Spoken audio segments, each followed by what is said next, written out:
At the beginning stages of your website, it's going to be pretty difficult for you to be the first person to break news in your industry.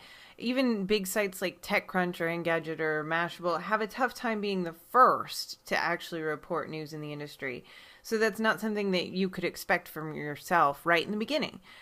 To bring something different and new to the table in a world where everybody else is attempting to report on the same events and the same news, you've got to have a voice, you've got to have an opinion, and that's what we're going to talk about in this video. Rather than just report the news, you should be sharing with your audience what that news means to them. Make it relatable and bring it home for them so that they understand why this affects them. So here's a post that I put together on Bing signing a deal with Facebook to integrate Facebook friends and like data directly into Bing search results. And then how the very next day, Google attempted a sort of lame counter move of bringing social results in their search engine by releasing the social search product that they have, where you can see Twitter mentions inside search results, and how Google released that worldwide. Now, you could see here, I reported what was going on, and then I literally wrote, why does this matter to you? That's what you've got to do for your readers. Not only tell them what's going on, but also give them a frame of reference for that news and tell them what specifically it means to them. Had I just said, Google announced this, and explained what Google announced, nobody would care. They probably had already seen the news somewhere else. But I got 62 Facebook likes and around 30 comments on this post because I took a few minutes to write out about why this was relevant to my audience, and that's what you've got to do too. There's going to be times when you've got to go out on a limb, you've got to stick your neck out there. You've got to know enough about your market to look ahead and make connections and predictions to do this kind of thing. But you're going to have that knowledge and ability as long as you continue to go through your curation workflow each morning and you absorb more and more and more about your niche. It's not like Ed and I were born or even taught in school what we know about internet marketing. Even if we had been taught that kind of stuff, just like you can see from this post I made, there's changes and developments in the industry every single day, just like in your own niche. So Ed and I got to the point where we could look ahead and make those connections and confidently share our opinions just from making this marketing stuff a part of our lives every single day. And that's what you've got to do in your niche. You've got to make it a part of your life every day as part of your curation workflow. And from that, you'll start to be able to make the connections and share the opinions. So the first kind of opinion piece here is when you take the news, whatever's going on, and you make it relevant for your audience by sharing with them what the news means to them. Whatever kind of opinion piece you do, and we'll talk about more in a second, know that having an opinion makes you a leader in the eyes of your readers in a few ways.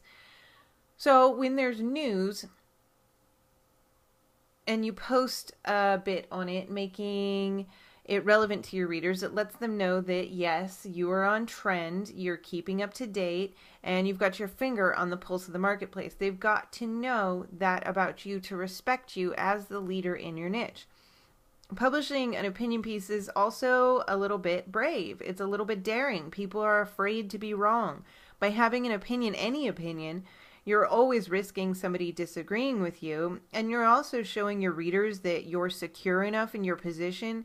You're not afraid of disagreement. You're confident. People admire that, particularly when they themselves aren't confident enough to have their opinions and put them out there for public scrutiny. So the opinion pieces can help you gain respect in your marketplace by showing that, you know, you're brave enough, you're confident enough to put your opinions out there. People also want to do business with people that they know, like, and trust. And as much as I really dislike cliche little catchphrases like that, it's impossible to know, like, and trust somebody without hearing their voice and getting to know what makes them tick, even just a little bit. And this isn't about being, air quotes, transparent or joining the conversation or whatever other social media catchphrase is buzzing about right now. No, this is about actually giving people an opportunity to see the similarities between themselves and you. It's about giving them a chance to agree with you or disagree with you, giving them a chance to feel like they know you a little bit more. And creating a piece that shares your opinion also by default shares a little bit about who you are and where you're coming from and how you perceive things and your outlook on things. So it gives your visitors the opportunity to know you better. So keep in mind when you do this, when you put yourself out there and publish your opinion, you're risking the chance that somebody might disagree with you, or some people just won't like you. And some people are going to be very, very vocal about it and possibly even hurtful. Now, those people are trolls, and you'll find them all over the internet. So whenever that happens to me, here's what I do. I get all mad about it, and then I tell somebody else about it just to get it off my chest. And then I really just kind of think about what a bummer of a life this person must have to get so mad at me about something that I said on the internet. Like, really? And I try to look at it from a place of compassion as opposed to a place of anger, because I think for somebody to get that fired up and that cruel as people can be online about something that's really just somebody else's opinion, I think that they must be coming from a place of insecurity and sadness. Now, it's totally cool to have an opinion and to disagree with what you might say. Some people will disagree with you in a respectful fashion, and that's not being a troll, and you should absolutely encourage that kind of grown-up discussion on your site. But if somebody's just being hurtful for the sake of getting a rise out of you, they're making wild accusations, they're lying, they're swearing, they're being crazy, then that's just being a troll. And you're not dealing with a reasonable human being when you're dealing with a troll. That's why we call them that. So don't try to deal with them reasonably, just ignore them. You've probably heard the saying, don't feed the trolls. It's because any interaction with them feeds what they're doing. It gives them a reaction. It gives them something else to come back at you with. So stop. Don't interact with them, and they will eventually go away. And really just consider it a badge of honor. If you've gotten your first troll, you're probably doing some good work out there. Now, another kind of piece that you can do is a what's wrong with in your marketplace. An example could be what's wrong with backpacking today, what's wrong with mountain biking today, the problem with learning guitar, things like that. I published a few pieces like this in the beginning of the year in the internet marketing area. I talked about some of the fundamental issues that I saw in the industry at the time and still see, with folks thinking that it's a get-rich-quick thing and not a build-a-real business kind of thing. I think that there's a lot of people who come into this business and buy into some pipe dreams that are just unrealistic. And and there's a lot of blame on slimy salespeople.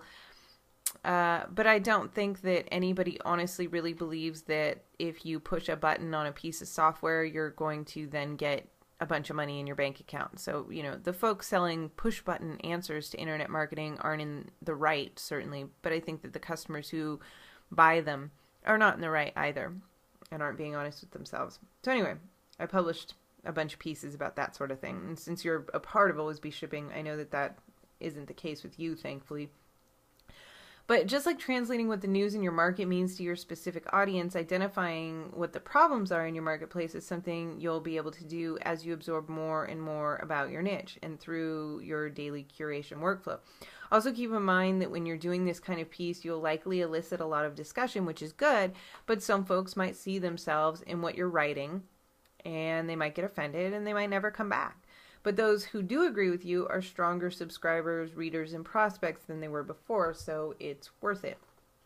You should always support your opinion pieces with statistics or quotes or whatever other evidence there might be out there to support your argument, if that applies. If I'm going to tell people that Facebook refers more traffic than any other site outside of Google, and that's why folks need to get a Facebook fan page, I really better have the data to back that claim up.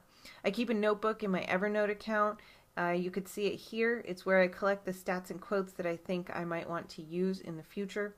This isn't to say that you've got to go crazy with your research and write a doctorate thesis, but in any opinion piece, it's not enough to say hot dogs will kill you unless you tell people why you believe that, right? So explain where this is coming from. Opinion pieces probably won't come around every day, although elements of an opinion piece will probably slip into other pieces of matter that you put out there. But a well thought out, full-on opinion piece, when it's timely and passionate because you never want to forget your voice, can make massive waves in a marketplace and bring you lots of new visitors and potential customers and backlinks, and really put you in an outstanding light as a market leader.